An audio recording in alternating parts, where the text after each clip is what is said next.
Hello again, welcome to another edition of the Real Ale Guide, joined by Real Ale in 140 on Twitter, Chris, and YouTube and Facebook and everything else, Google+. We're going to show you exactly what it's like to be beer judges, because we've both judged in the past for SIBA and Camera. So we're going to do 3 bottles, thirds of a pint, give it a quick judge, move on to the next bottle. So it's a simulation. You don't get much time with these things. You just have to make a judgment there, snap judgment of what you think of the beer. Yeah. So we're going to try and replicate it for YouTube. I think that's the best way to describe it. Yeah. So the first beer, quickly then, is Raven Ale. It's 3,000 years in the making. Raven Ale by the Orkney Brewery, 3.8% ABV.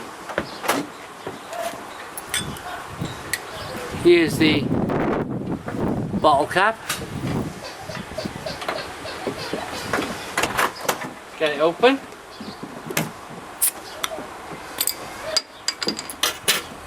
So, out of one of these Real Ale judging panels, you're going to get a third of a pint to judge with. Can you Not much more than that.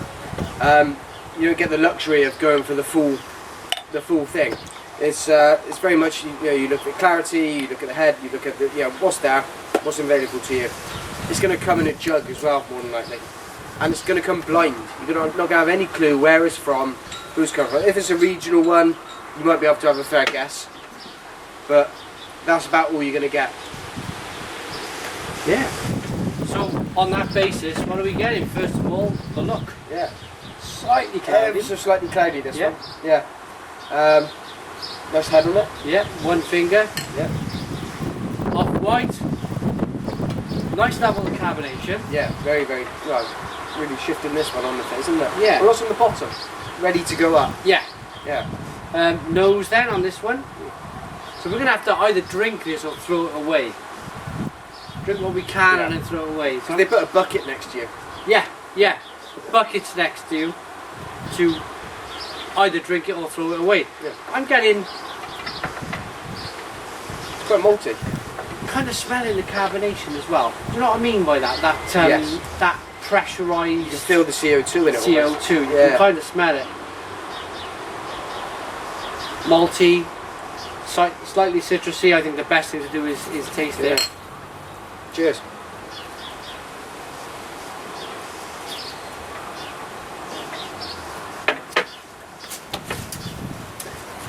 Gives you quite a nice kick for 3.8%. Yeah, absolutely.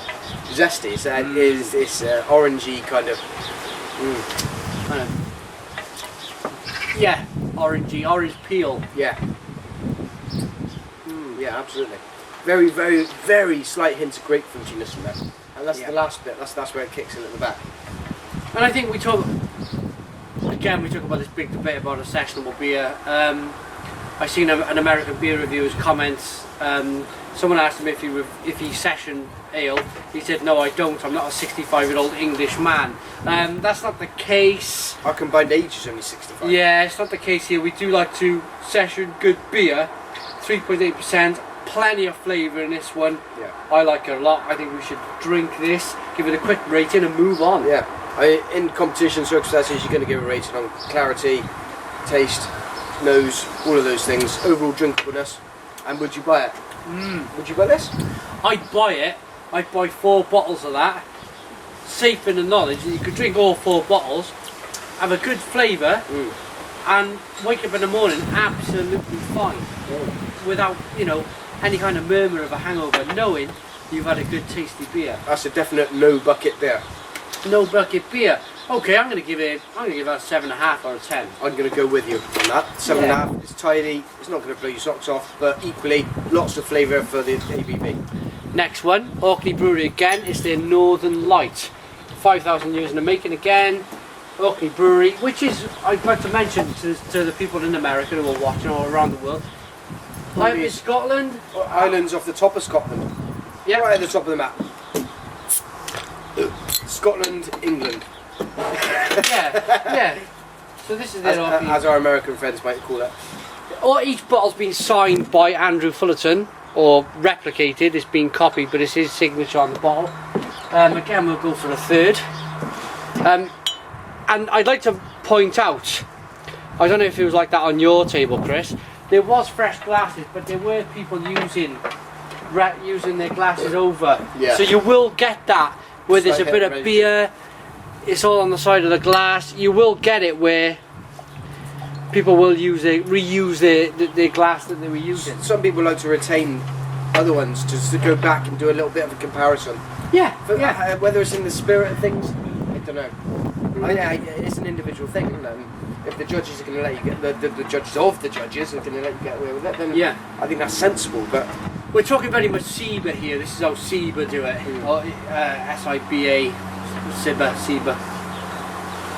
This beer, this is clearer. This is a clearer. so it's in the Northern Lights. Northern Light. This is 4% ABV.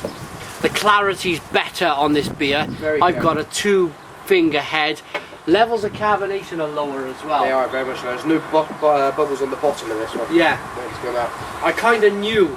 I drank that quickly, the Raven Ale. I kind of knew it kind of packed me out a little bit. You're going to burp. Yeah, Sometimes. you're waiting for that big burp to release it. But yeah, let's get a nose on this one. This is the Northern Light. Similar smell. Yeah. Oh, this is slightly spicier. Yes. Slightly more. Got a hint Beef of to it. white pepperiness. Yes. Yes. A little touch more. And I wonder whether they're using a different hop for the spiciness there. Maybe just hopped it more at the end. Let's give it a taste. Yeah. Cheers. Cheers.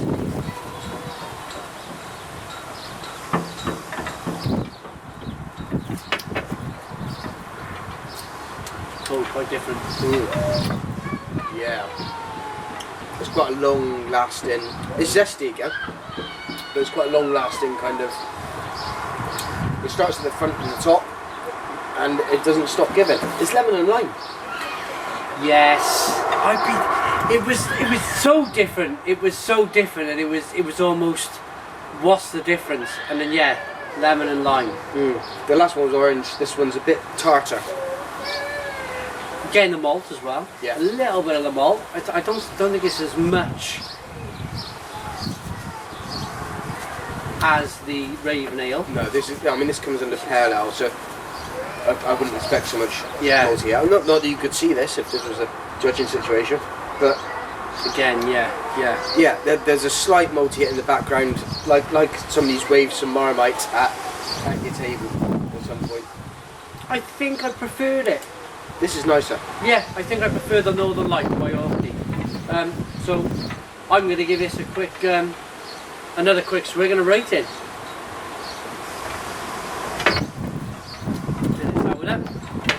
As I preferred it, I'm going to give it an 8 out of 10. What do you reckon?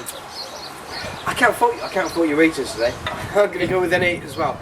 It's just slightly better, isn't it? Yeah, it's a step up from that, Slightly isn't it? better. A bit better. And this, yeah, go on. You introduce this one to the camera. This is the red MacGregor, one of the many clans in Scotland. So 4% again, but this is their ruby ale. So this should be your neck of the woods, really. A nice malty. Do you want to fling your fizz out? Yeah. Give that a shake. Again, using the same glasses, so. It's all from the same brewery, so I don't think there's too much harm in doing that. No. Oh, look at that. Oh, this is very Simon. Oh, it's very very real ale, guys. I love a red ale. I love the maltiness, the hops in there.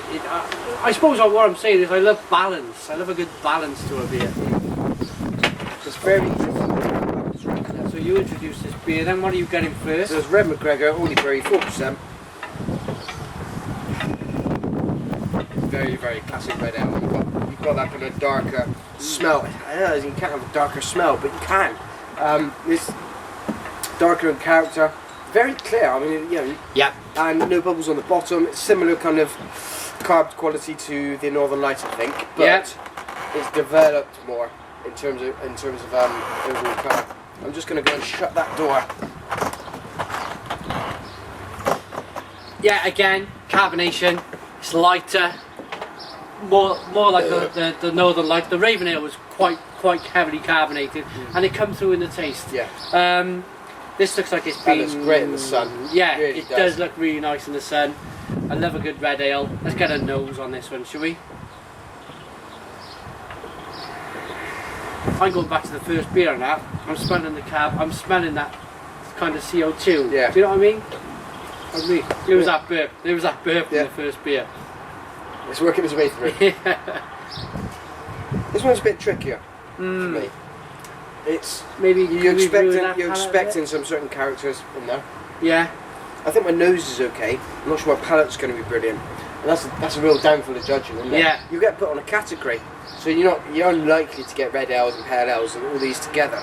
So we've been a bit untrue to ourselves there, but it's over the course of the day you're going to slip a couple in here and there on the side. Yeah.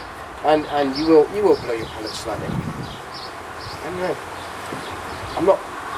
I get a bit of spice. Yeah, it's almost like a darker version of the other pack. Yeah. Yeah. You Absolutely. can smell that darkness. Sweet malt. Very sweet. Not too much in the hop, but that might come through in the flavour. I think the best thing to do is give it a taste.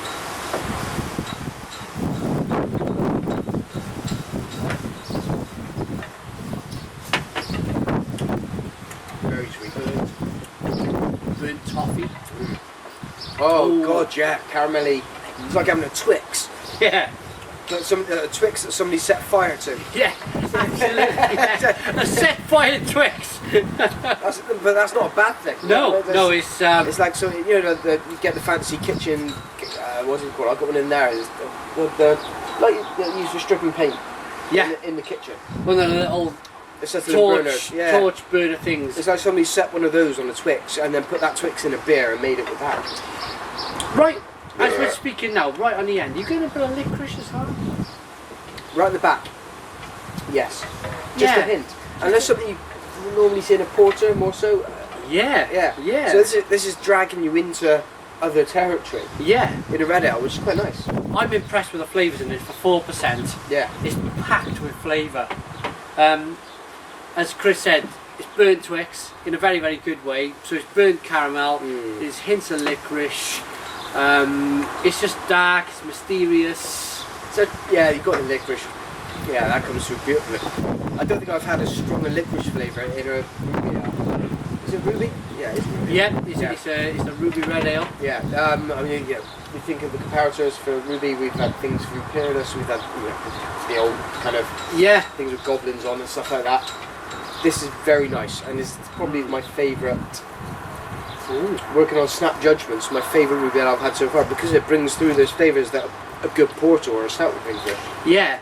It's always a bit of a mystery category for me, this thing, because for me it's neither one nor the other, and this is just leaning on enough side of the other to be able to garner my approval. But again, if somebody bought you, it was Chris's birthday, so we're talking bought you here, talking birthdays. If somebody got you 4 bottles of this for your birthday, and it was all you received beer-wise, 4%, you took them away. You were nicely for 4%, wouldn't you? And not worry about a hangover. No, yeah, and that's absolutely a brilliant session out. Had they bought me that and I knew about the Orkney Brewery, I'd be more bothered if they hadn't got me the Northern Lights. Yeah? Keeping a judge mode that. Yeah? For me, that's a personal preference. And I know that you're going to lean that way. I'm going to lean this way. Yeah. This is like the baby of the range. Yeah. Still a very good beer, but still a very good beer, but just not packing enough. That almost opal fruit, lemon and lime. Yeah, right. They didn't call them opal fruits now, and they never had lemon and lime flavour when they had made opal fruits. But the Starburst almost. Yeah. As they call them nowadays. I don't call them that. But the Starburst kind of lemon and limeness to that makes that one my favourite. So on that basis, Chris, what do you give the Red MacGregor? The Red MacGregor comes in. We gave that 8. 8. Did we? Give that 7.5. Yeah. I'm going to go 7.5 on that as well. But that's a preference thing. They're equally well brewed and they all do a job. Yeah. I tend to rate on how much I like it and what I would do with it. I just like the mysteriousness of these darker beers. They seem to give out like we found licorice and dark Twix and we kind of pull out more of a varied kind of flavour. So for me this gets an 8.5. For me it just shows you we both very passionate about beer, but the variance in styles just moves you away slightly. But it's a hot topic.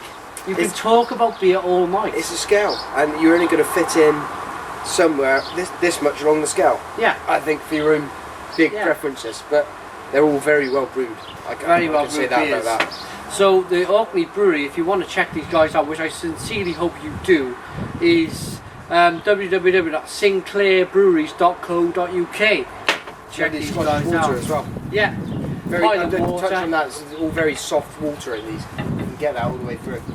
I don't imagine they've had to do very much with it to get that flavour. Chris, it's been a pleasure. We're going to cheekily now drink these, let the wives do reviews, and then we're going to come out on Chris's channel and we're going to review some Marston's beers. Yeah, some Marston's one that they've gone for the new microbrewery. So check out Chris's channel soon for some, I think it's a Marston single hop beer. So thanks for joining me for now. Cheers. Thanks for watching this review of the Orkney beers. Thanks for descending, and cheers.